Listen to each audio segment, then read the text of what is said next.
Hello, my name is Carla Espinosa, and I will be your host today on behalf of Hispanotech. Before I continue, I would like to thank Cisco Canada for making this event possible. Also, I would like to thank you for joining this event. We hope you enjoy it and learn about Cisco Canada's strategy, impact, and opportunities around hybrid work. Okay, so next, our agenda. So we will have our event introduction, then our presentation, and at the end, we will be having a Q&A. So if you have any questions, please use that Q&A chat box on the bottom right corner. Okay, so the webinar tips. So this session, as I mentioned, will be recorded. And please turn on your camera to give consent, or turn off your camera to object consent. Also, I was mentioning, if you have any questions during the presentation, please use the Q&A chat located in the bottom right corner. And at the end of the presentation, we will have the Q&A as I mentioned before. Also, please keep your microphone muted to avoid any distractions. And at the end of the session, we will share a link to a survey. Your feedback is really important to us, so please help us answering it. Also, we will be sharing some links with useful information about the Cisco website, job website, next events, and network academy, etc. So next, Hispanotech. So who are we? So we are a not-for-profit organization with a mission to help Latin professionals to integrate and advance their careers in Canada. So how do we do this? We accomplish it through various ways, like skills development seminars, volunteering opportunities, networking events, mentoring programs, and many more. Please follow us in social media so you don't miss anything. And well, next, please meet our speakers for tonight. So we have, I would like to introduce them. We have Diego Ardiaca. He's the Chief Operating Officer of Cisco Canada. He joined Cisco in 2006 in London, where he lived until 2018. Before moving into Canada, he held different strategy and planning roles and worked for different regions, including Central, East, and Eastern Europe, Central Asia, and the Americas.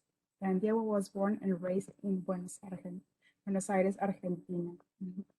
So next, we have Marli Salazar. So she's the regional lead people consultant for Latin America and Canada for the country engagement team at Cisco. She is responsible to partner with country and regional leaders and the people and communities ecosystems to design and drive engagement, collaboration, and country innovation.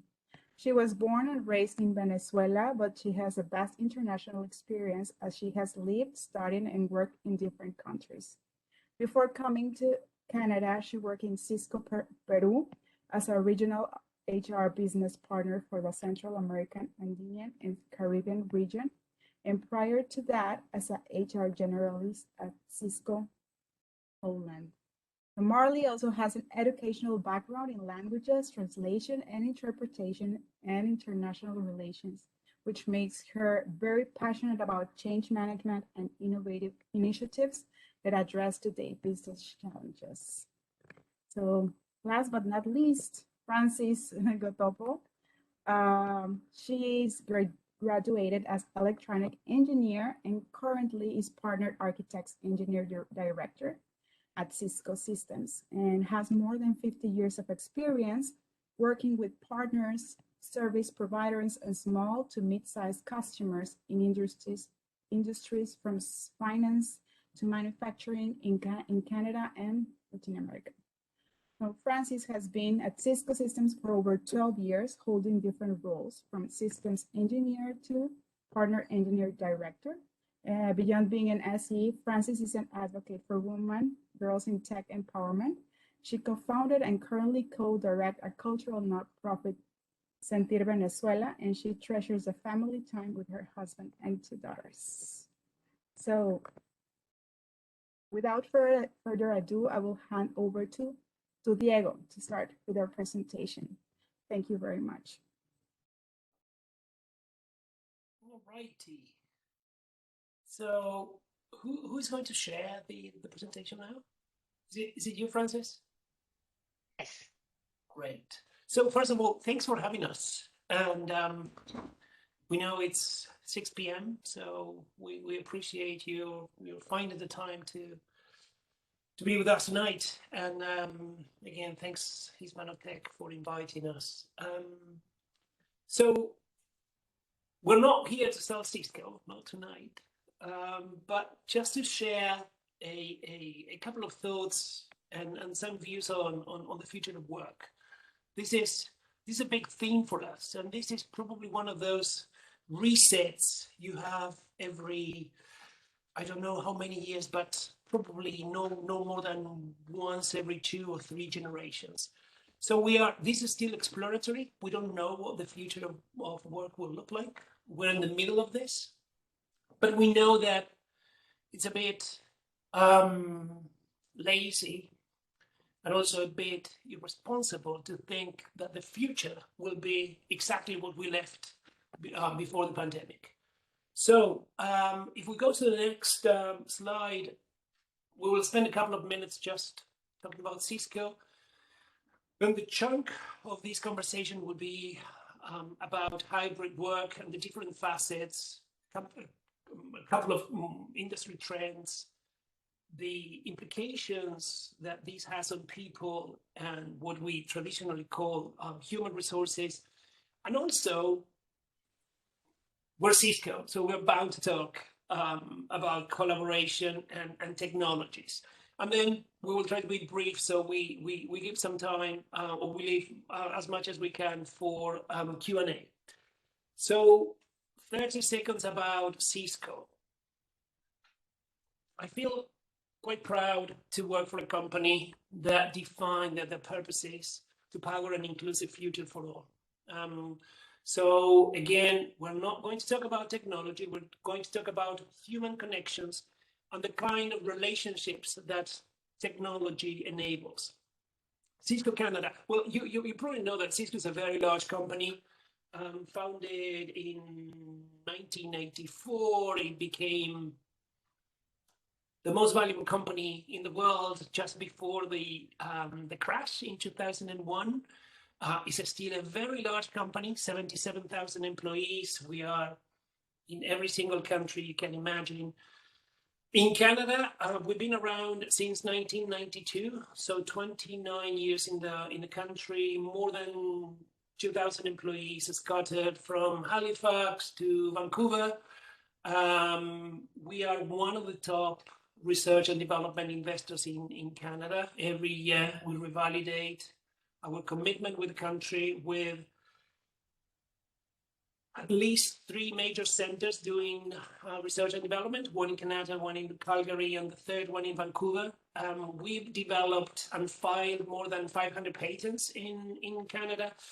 We trained in what we call networking academies over 240,000 employees since the very beginning of the plan. And we're very proud to be in Canada and to have a major footprint in the country. So we're going to do a bit of another survey, but it's not a survey. This is Slido. This is one of the tools or toys that we have here at Cisco for collaboration. So I'm going to ask you to go to slido.com, enter this number, 346559, and then you will be asked for a passcode, and the password would be LXTTQD. This was Francis. I usually put 1, 2, 3, 4, 5, and that's my universal password. But she's an engineer, so she wanted something more exciting. We're not there yet, but so let's pause for a minute. we want to understand how you would understand or define future work, hybrid work. So help us. Let's see. It's just your thoughts on what this means, or what these more options. That's a good one.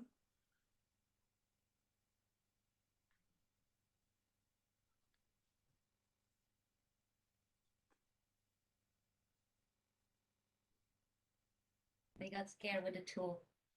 Yeah, I feel tempted to enter one, but I will not do it. Placeless. I like that.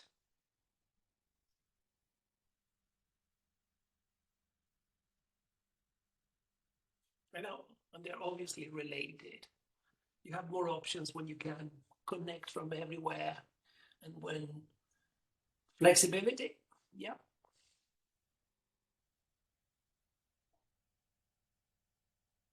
More opportunities. I like this one, but there is a cost looming somewhere. Oh, great. There's a cost looming here on this point of more opportunities. We will go back to that. Great, useful, flexibility, more options, work-life balance. I like it too, but again, it comes with a cost. So flexibility seems to be the winner, and that's probably right.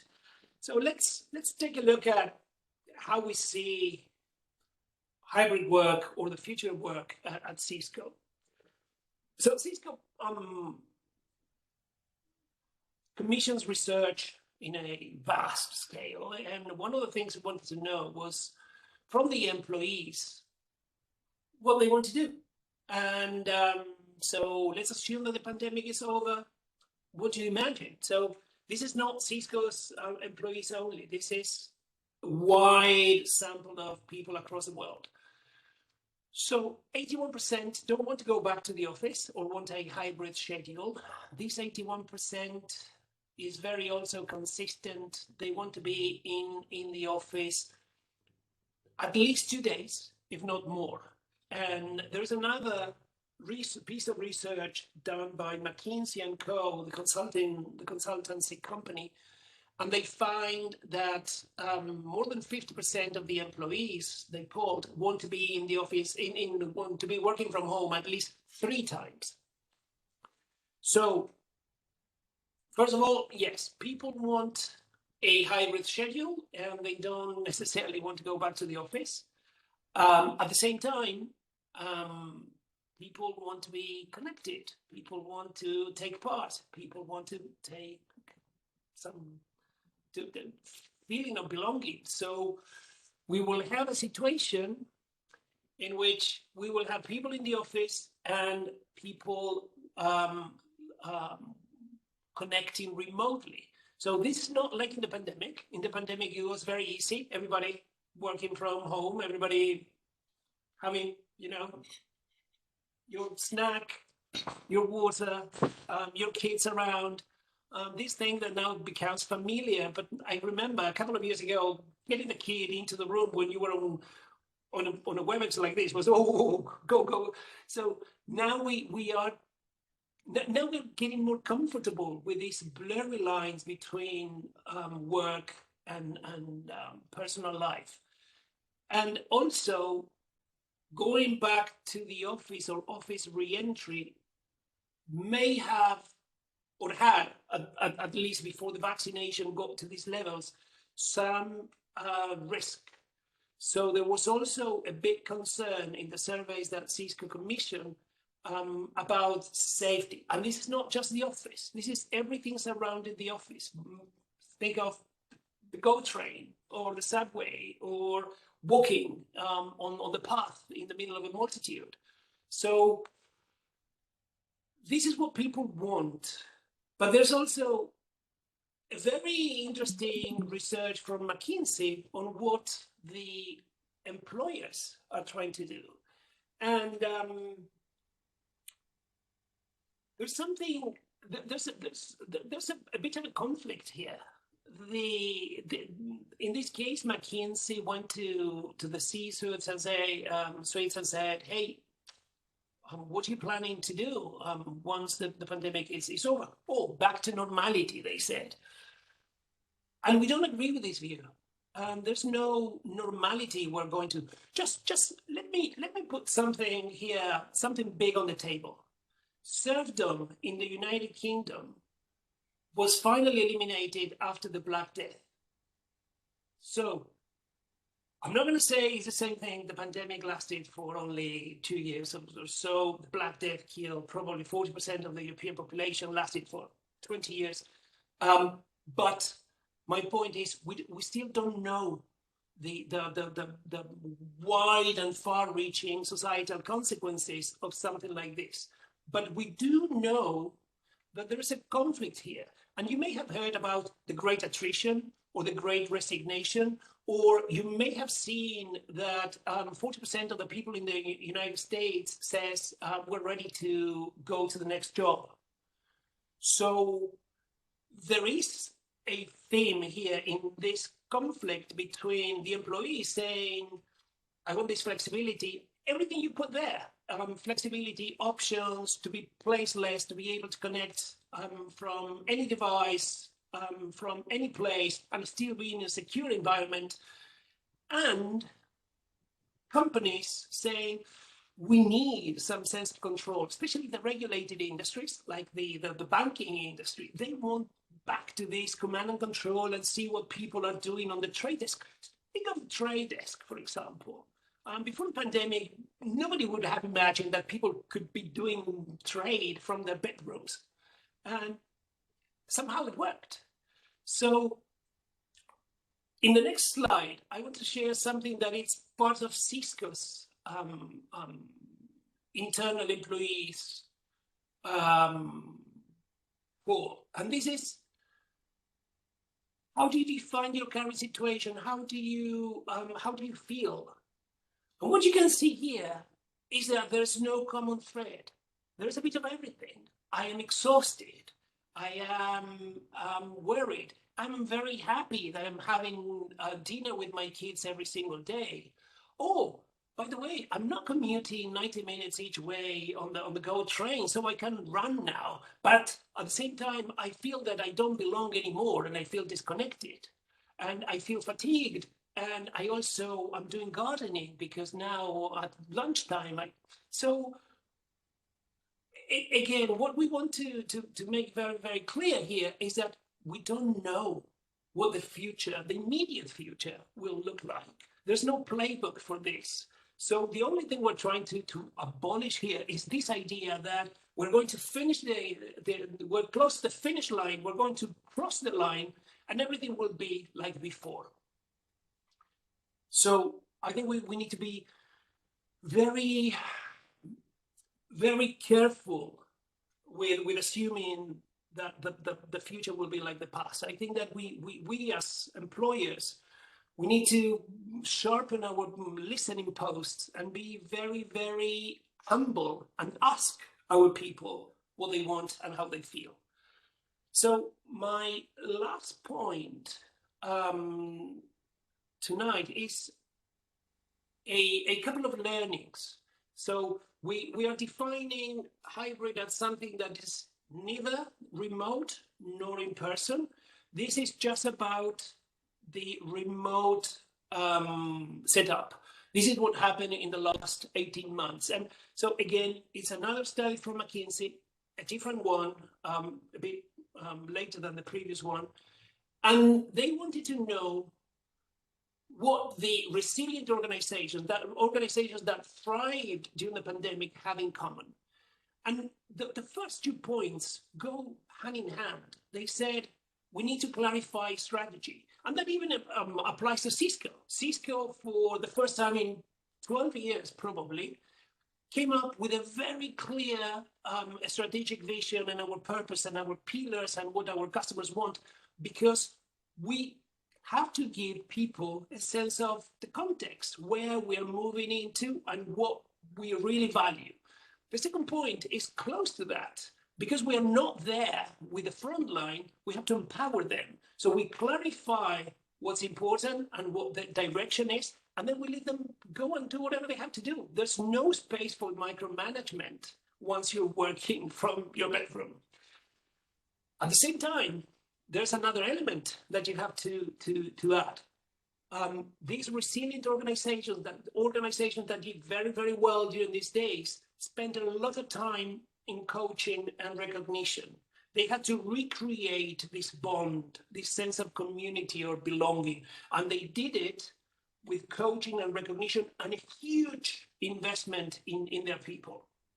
And finally, because this is Cisco, but these are McKinsey's points, not Cisco.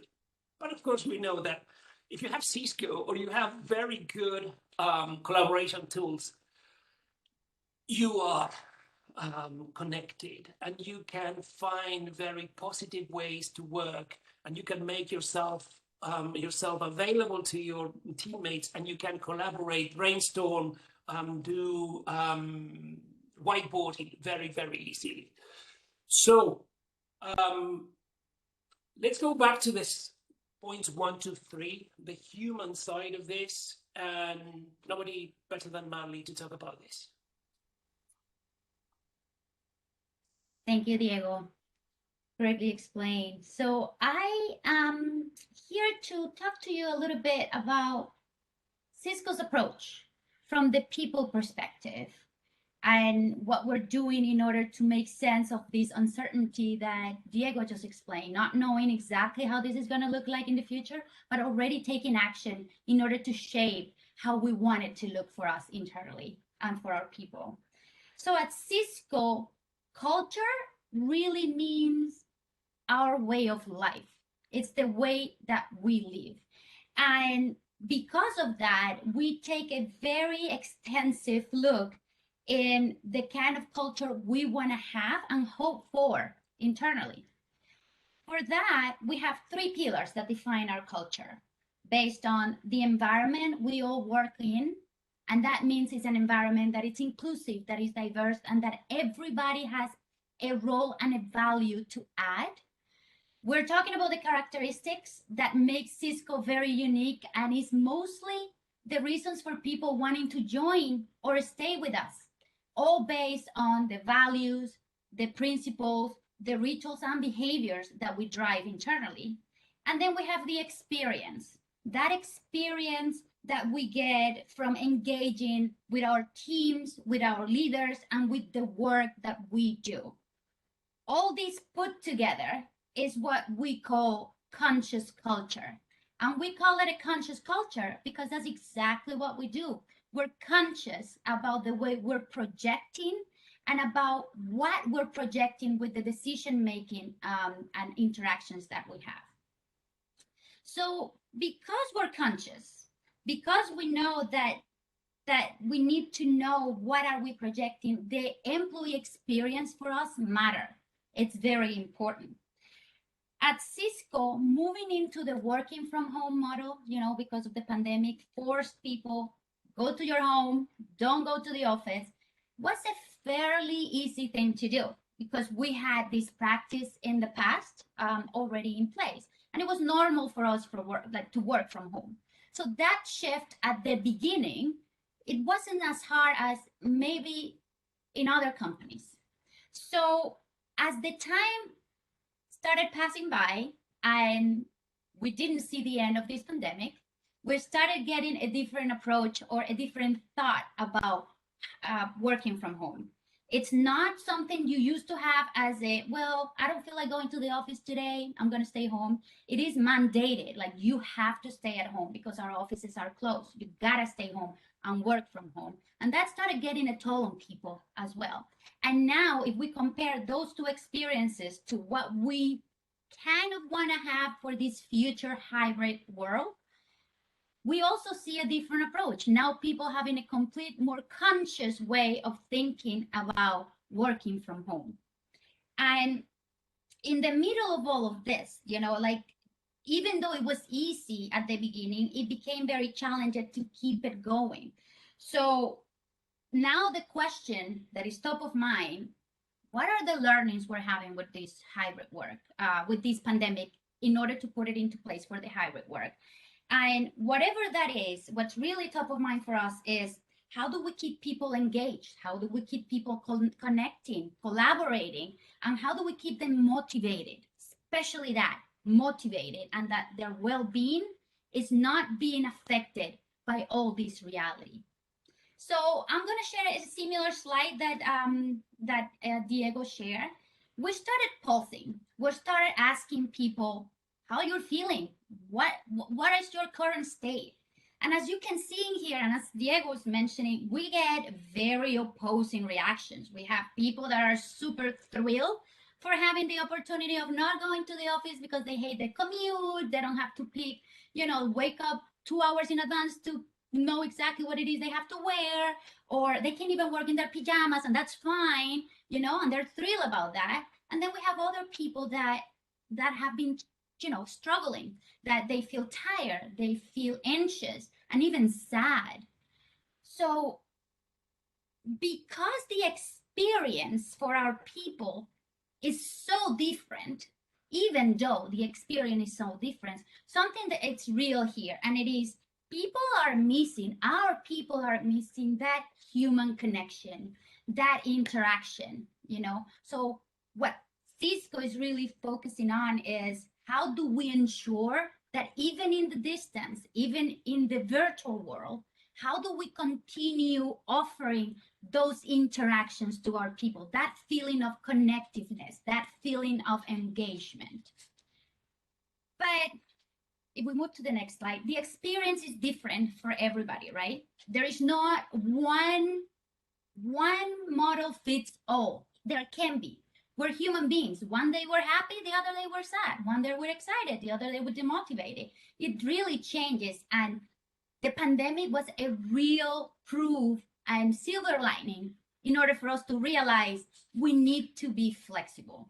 So with that in mind, what does it mean for Cisco when we talk about hybrid work? So for us at Cisco, when we talk about hybrid work, we mean the freedom of choice, providing teams and individuals the choice to choose how they are at their best, how they can collaborate better, how they can be set up to succeed in the best way for them, some way that makes sense to them within their own realities that are different depending on who you talk to.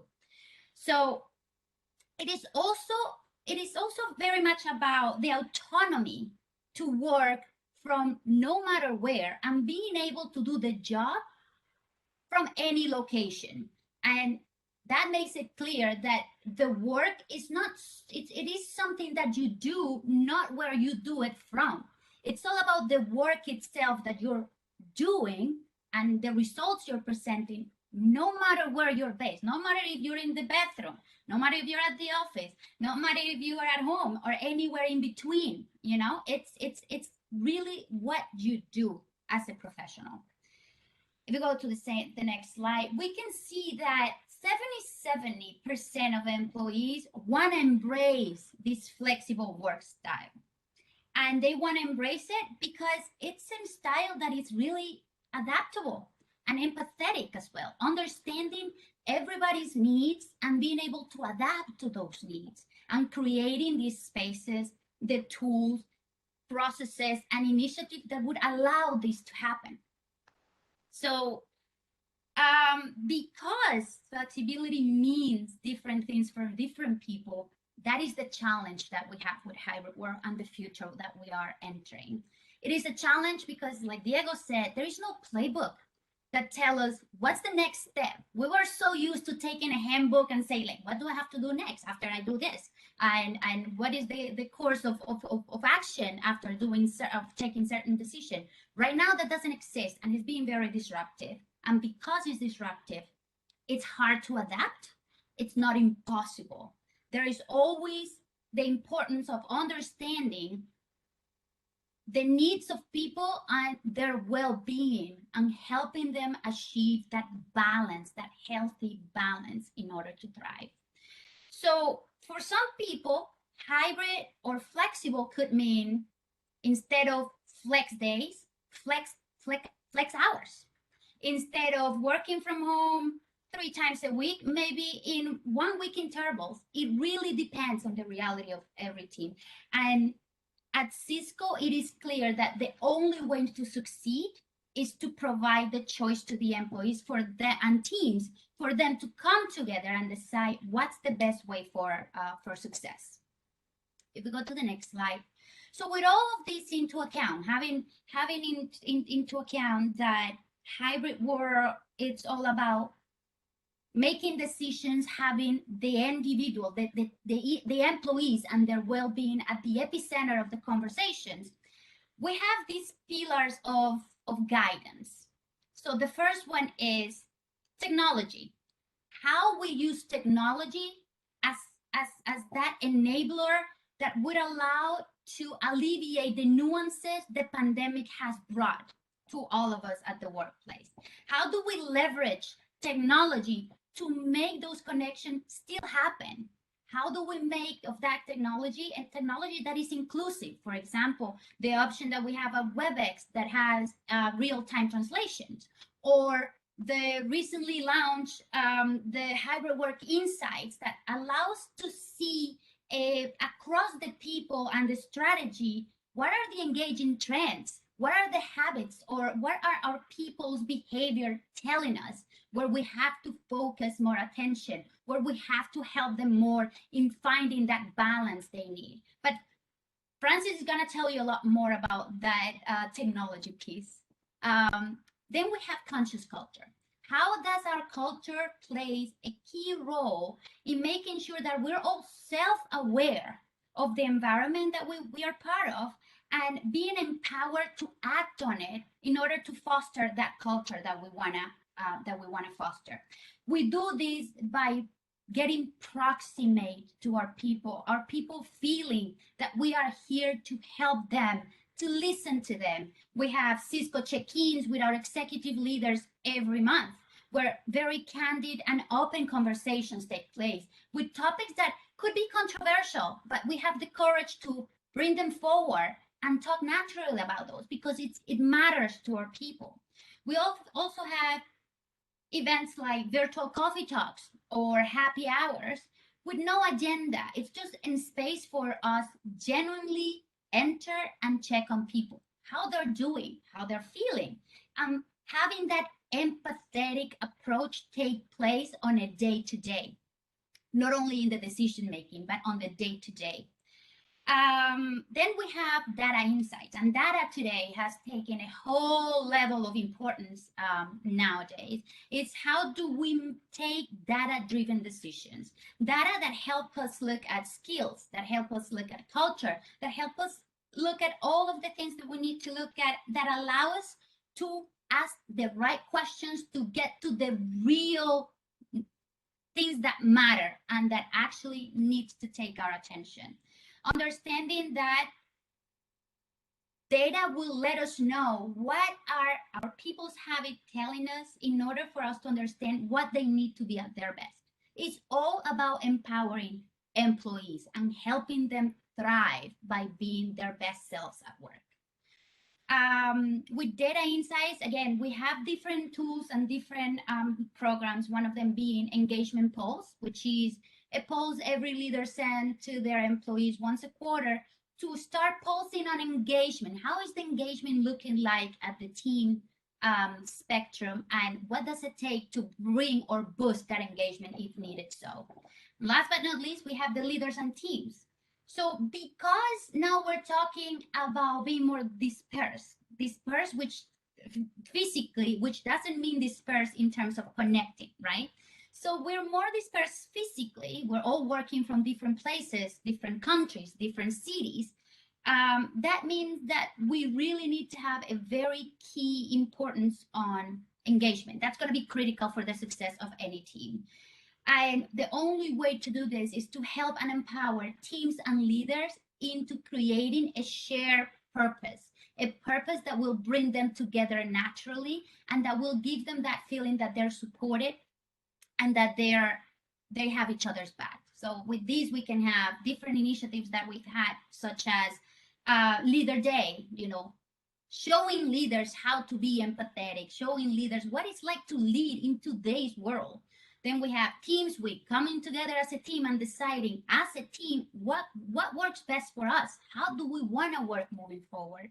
And then courageous conversations. Those conversations that in today's world are so important to have because it will allow us to get proximate and to be more empathetic and understand each other's position.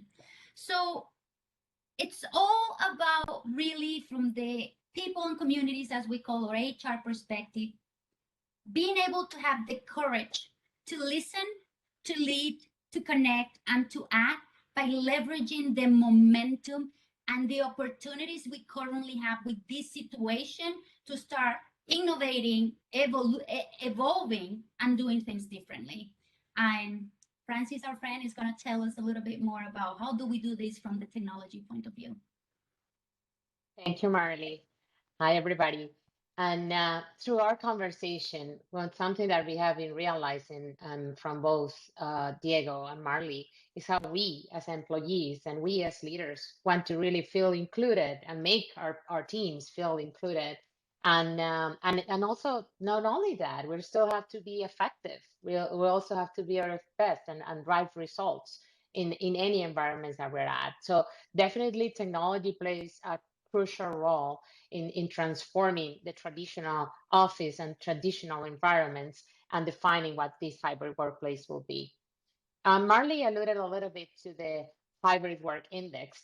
It's actually a unique report and insight that was launched last week, and then we'll leave the resource to leverage. And what it makes it unique is that it provides insights across all the data that we have found, but not only for the technology, but also provide an angle on technology, on people that Marli just shared a couple, and on the business. Some of the key findings for technology leaders, for example, that we found in the research, is that home networks, for example, are now one of the most critical parts of the enterprise network, which was all the other way around before. And when the pandemic happened, we got a big wave of requests on how do we help enable that in a way securely and the remote work. And more of them were kind of temporary solutions or easy patch because nobody was expecting us to still be 2 years later or almost 2 years later in this situation. So now, as we have seen with the trends, everybody is kind of revisiting as like this shouldn't be a temporary solution anymore. How it should be expanded? What else needs to be done? How do we enable that experience and for a true hybrid work experience for the employees? Additionally, organization now should be very, very concerned about security. Despite all these temporary solutions, and you probably are familiar with VPNs and additional secure remote access to that increased more than 2 times in the pandemic, there was growth on malicious and remote access attempts almost 3 times more. And for example, in the hybrid workplace, just in September 2021, the hybrid workforce was targeted with more than 100 million email threats daily.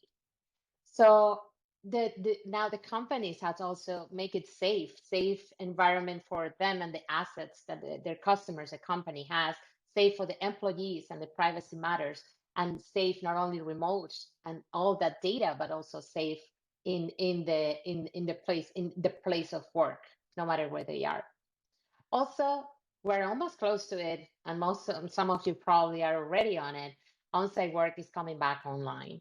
So the devices connecting to office-based Wi-Fi networks increased 61% in comparison to 6 months ago, especially higher education. So people are coming back to university, professional services, and hospitality industry, and some industries that have never stopped.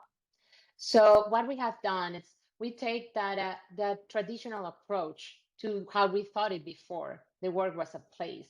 And now, if you haven't noticed our conversation, the commonality across them is us, is the people. So it's more centric around the employee and the work centric. And that's how we design the works experience around it, not a place, but just the worker everywhere. And how do we do this? We some of the use cases or solutions that we bring is to empower the workforce for that secure access, the collaboration everywhere and anywhere that they choose. To our experience, I'm talking to you through an endpoint device, which allows, and everybody and most of the people in sales at Cisco has it, and allows to have a good experience consistently in video, good quality video, good quality audio.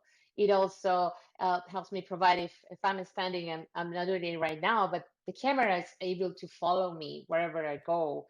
And it's very, very rare that we have disruption saying, I can't hear you, your camera is not looking well, or all this stuff. But now that we're inclusive, I can also have the same experience walking my girls home with only the fact saying, hey, I'm not going to turn my camera on. I'm going to be on audio only. But the way that I connect, the way that I joined, the way that I experience, that have the experience is the same. And the other ways transform every type of workspace by bringing together the network, the security, and the collaboration. And not only for the purposes of before connecting the devices, it's also to enable the well-being, the safety, and drive efficiencies of the system as a whole. For this, the workforce, as you see, what it means offering solutions, flexibility of choice that we have talked a lot. So our solutions actually empower and are kind of that pillar that it's a base and foundations of those well-being. So they empower us with this tool. I don't have excuse to be interactive or have a concern about connectivity. It just works. It's designed and deployed and supportive.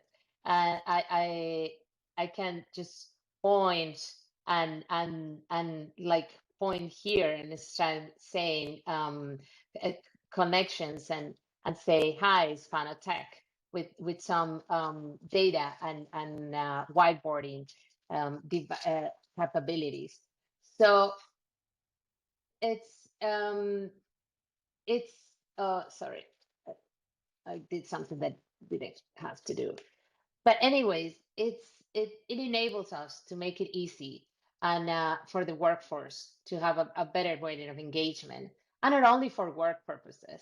It also helps for my kids to be able to connect with Santa in December, where he came to work, and for the well-being, because they use it as a whiteboard, and I get message in the morning where I get in, and it's just a beautiful picture that it will do. Instead of a drawing, they will do it in the whiteboard. So it truly enables like a whole different set of things. In the workspaces, what it means, it support the safety and health and well-being, and we're going to see some use cases. It's also deploying an intelligent and sustainable physical workspaces. What does that mean? Before it was just the network was just there to connect your laptop or connect your iPhone or Android or phones on devices. Well, it's much more intelligent than that, and there's much more that you can do that to try the insights and make it intelligent, and also improve manageability and efficiencies to have further visibility. What can you improve? What can I leverage and make better decisions around that? If we go into our, I went faster. So if I go into the use cases to review, which is technology and exciting, is in a nutshell, we can consolidate some of these use cases in let's say 4 pillars. We would say like, let's say building foundation in compliance. So what does this mean is kind of the foundation of a smart building, the foundation of a smart building as a converged network. There used to be separate networks to manage just the network or the connectivity of the different assets of the building. So having a converged network, it enables truly new journeys, complete building automation, and drive optimization that is only possible if we break down the disparate networks that are there. That enables to bring more powerful systems, connect people together, and drive AI and additional drive additional insights to it. Customers are starting to view in their office building not just a four walls, but as a programmable application. You're hearing it right. They're starting to think as a programmable application that they can provide more value, more business value. IT is no longer a support system. IT is now part of the most all of the buildings, the business drivers. And now every business is mostly a technology company. Cisco's our smart building solutions allow customers to deploy and manage like safe report to workplace. And one is they use the technology as a force utility, and for example, driving 20% more efficiently, enabling the system to share data like nowhere before that we had, drive sustainability and better use of energies and systems. In the safety and security, it's also can help provide personal protection, physical safety, and personal protocols. Stuff like as easy as getting to your office and don't have to touch anything, and also make it inclusive for people that uh, that has disabilities and is not able to see, and the system can recognize you directly. So it's not only functional for everybody, it's also making it inclusive, really, truly for everybody. It is enable and driving data decisions, say, hey, this desktop is available, this is the capacity automatically that the office has, just based on the sensors and the intelligence that the network currently have. And that makes you feel safe. Not everybody's comfortable being out there in the office. Not everybody's comfortable being out there around people. Are they vaccinated? They are not. Like, I'm at risk. I have people that is at risk at home, but I have to come. But hey, we strive for the inclusive.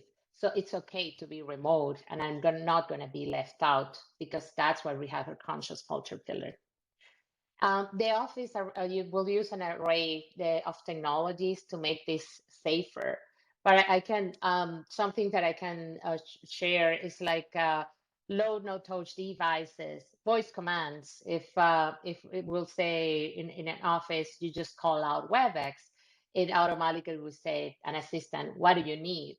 That give me my meeting, and then you will get into your meeting. It is kind of for proximity, recognize who you are, so make it really simple to use.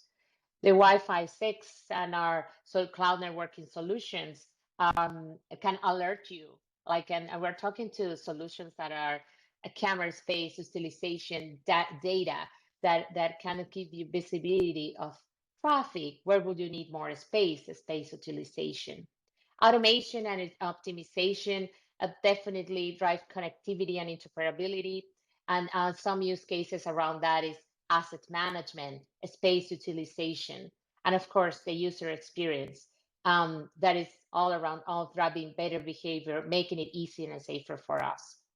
And we talked about buildings, but we're also doing these same transformations outside the buildings, what we call not carpeted areas, like OT networks. We're having the same discussions. How do we collaborate?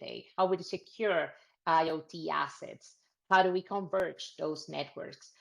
We are enabling automate or autonomous cars and networks in mines, and also safer protocols in mines and oil and gas. So this is not only limited to a building place, but truly in any workplace. I know we're running out of time, so I'm going to move ahead so you have some time to ask questions. What I wanted to say, and I work backwards, is that to start closing, that I hope that you capture right now that the benefits that our solutions and the purpose that we have, that is not only the technology, but they're an inclusive world for everybody. It's truly around improve the employee experience, expands the new talent pool, and around to drive inclusive and diverse conversations, optimize the real estate, and have greater organizational agility. We talked about our experience, the three of us, and this is who we are. Cisco has been named #1 workplace to work worldwide and hear some experience that have been shared, what it means to us. And just wanted to something that we wanted to leave you there is like that's what we enable, like the smart, simple, smart, and secure hybrid work, and that allows you to have peace of mind that you'll be secure, that you're providing the best employee experience, and be able to provide and care for what they need in order to drive efficiencies in the business. So hope you enjoyed the talk, and you can further learn about these, see examples, demos, and exciting use cases of our innovation sites and our teams and technical teams in an event that we have next week as Cisco Connect Canada, as 2 days, October 2021, 2 afternoons. Definitely register, is completely free, and then you can watch or pick in the agenda the sessions of interest to dig more. For the keynotes, we will have the president of Cisco Canada, the VP America System Engineering, and Erica Dowan, who will also talk to us about how we can build trust and connection no matter where we are. Some of the hybrid work resources that are there and available for you to leverage and explore more in this area. And the last one we haven't mentioned, developer.cisco.com, for all of you developers out there. It's great resources. It has sandbox and where you can learn and experience and learn more about what you can enable on driving integrations with our systems as well. We're leaving very few time for questions, but like maybe we can check if there is anyone. But thank you from the three of us for being here with us today. Yeah. Thank you very much. Thank you very much, Francis, Marli, and Diego, for this insightful presentation around hybrid work. It's a topic that involves everyone. And as you mentioned, experience is different for everyone, and you're providing choices to your teams to work in the best way, always focusing in the worker. So yeah, so now, as Francis mentioned, it's time for a Q&A. So I think I see one. How do you think in a hybrid work model, remote employees might find it harder to communicate with people on site and also reduce spontaneous conversation, immediate responses? How do you think from Cisco technology perspective, being remote doesn't result in a social isolation and poor communication? From Rodrigo. So I will start with this one, and I think that Rodrigo is probably alluding to the risks we mentioned at the very beginning of this. So the employee experience Marli was talking about is crucial here. And the last thing we want to do in this hybrid environment is to create a two-tier employee system in which you have first-class citizens and those who are at home for them. And it's not just how they feel, but also they don't get noticed, they don't get promotions, they don't get recognition. So when we're talking about all these rituals, all these technologies, all these clarifications, there is a way to do this, Rodrigo. Of course, something we noticed. In the past, we would have 1 hour meetings or 30 minutes meetings, and that was it. Now we have these on-the-go meetings. It's a 5-minute call, or you can schedule something very, very short, and that's it. So people are also, we're also learning to deal with this, or this big emphasis on recognition and this emphasis on basic questions like, how are you feeling? So, Rodrigo, ideally, hybrid will mean that you also have this impromptu conversations while you're waiting for your cup of coffee or while you are just chatting with someone next to your room. But we also need to make sure, and this is when Cisco really makes me proud, is we need to make sure that the experience of those who cannot make it is the same experience of those who go to the office. And for us, this also opens up different things. In the past, we were thinking that with 3 hubs, Montreal, Toronto, and Vancouver, we wanted people there because, you know, it's easier to work, blah, blah, blah. That conversation now is old, it's superseded. We have people in Winnipeg being people's managers and having very effective teams. And these are the kind of connections that, with a lot of things, and Marli spent most of the time talking about that, not just technology, but enabled by technology, we need to build. Thank you, Diego. Marli, there's a question for you as well. Even I am an IT professional from HANA. I deliver many projects for HR in my previous job. What are the new challenges from the HR department in terms of measuring some KPIs? Before the pandemic, we could find KPIs such as healthy environment, keep people moving, active breaks, work accidents. That's a great question. Hannah, was it? Thank you very much. It's very relevant. So before pandemic, we had, sorry, I have a little friend here that wants to participate. Before the pandemic, indeed, we did have that in a different way during the pandemic and enable, like we've been saying, with our technology, we still have a way to track those KPIs and to measure the health of our teams. So hybrid work insights is one of the tools right now that is top of mind. I mean, we just launched it last week, but it's very top of mind because it's precisely allowing us with data and KPIs to start monitoring and pulsing what the sentiment is in terms of teams, interactions, individuals, and leadership interactions as well. So it hasn't really changed for us. The only change that we've made was enabling more technology in order to continue to have it. Thank you, Marli. There is one from Melissa. How do you work with building landlords to implement technology changes? I'll take that one. In my experience in commercial, we deal with some REIT companies and builders companies from scratch. So, for example, the building where the Cisco office is, it's an intelligent building, and we work together just right from the construction to write and understand, again, technology as a fourth utility. So it's a partnership with them, and some of them that are now enabled as a providers and services providers to further their clients and new constructions. And from the REIT companies as well, they're looking to how to enable that experience for landlords. So there are some REIT companies that own malls or rentals units and buildings that are actually catering and enabling new technologies. And for private nursing homes, it's the same. Like, we get the question, how do we make it safer for the patient? And then we work together toward that goal.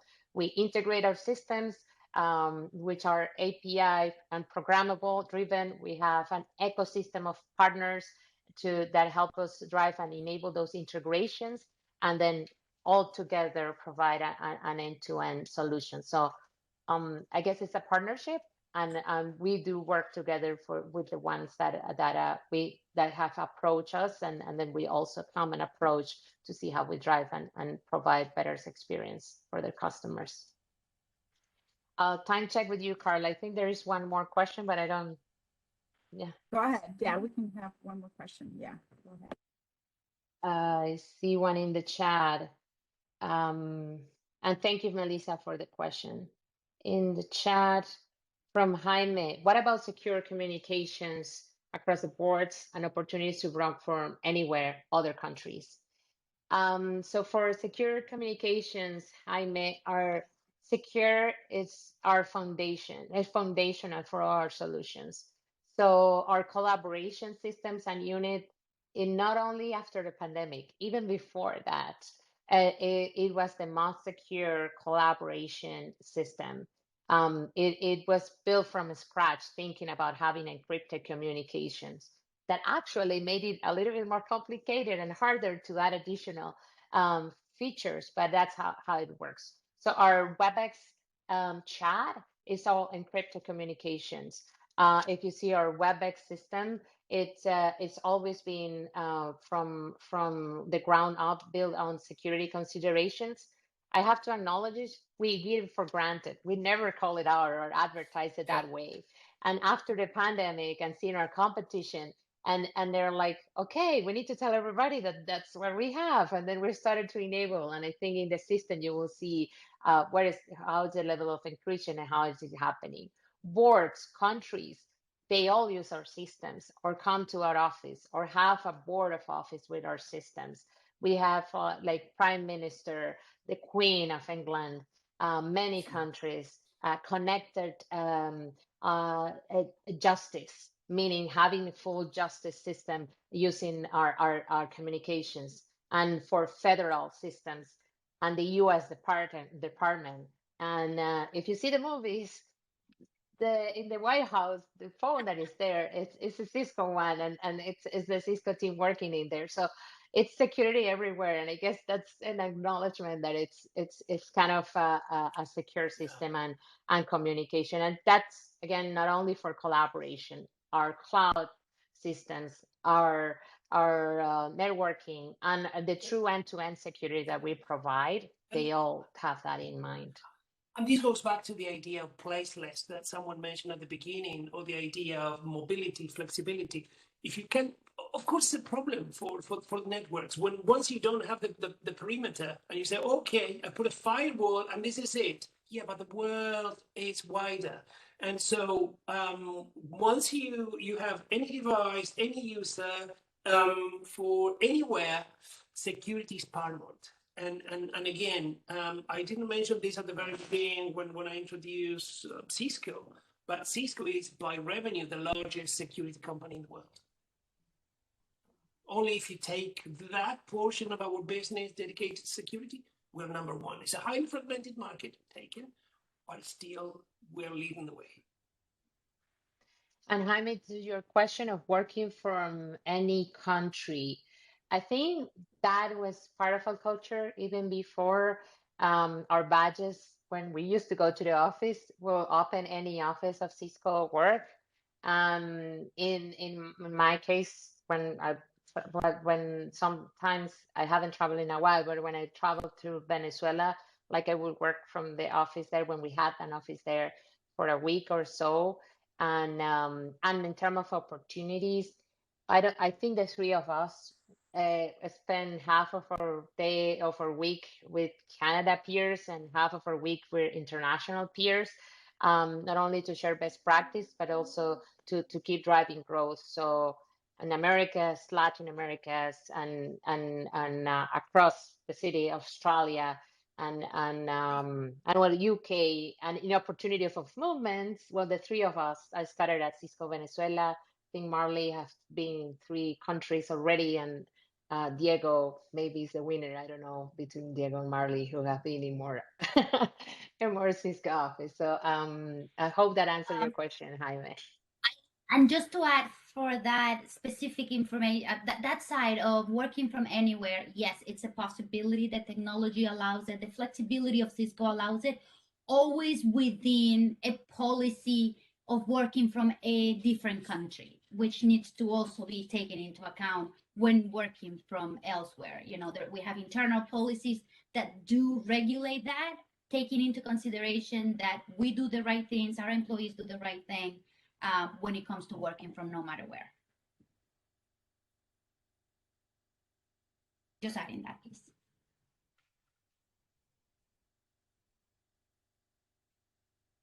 Okay, well, so I think there's another question there, Francis, that has to be with cybersecurity. You know, like how we're helping other companies. And I think it's very important because we do take that responsibility of enabling other companies into embracing these new trends. Well, we help them in several ways. Well, we help them helping understanding what the challenges are, and providing solutions that are catered to what they need. We help them, like what we're doing, providing like the trends and painting a journey, what it will look like for them and how we can help them along the way. We help them through not only providing a product, but also as professional services around how to implement. We also have incident response services to that they can retain, or in case that they have an event, our teams go in and assist. And it's, again, not only us, our partners. I work with our partners and they do the same, and we work very together and enable them, so they and we got their back as well, so that they can assist their customers on our behalf. So it's a full joint effort. There are forums. We have like advisory boards and where we have these conversations, and I believe Chuck is also at a leadership level in our country as well.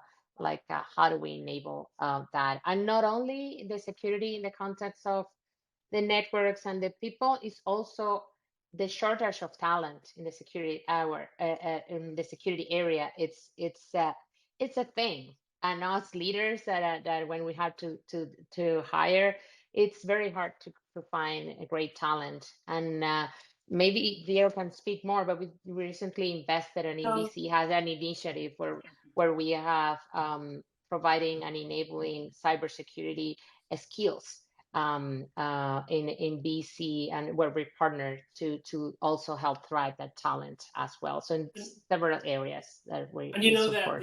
that the old days of the cottage industry in cyber attacks is over, or has been superseded by state-funded attacks.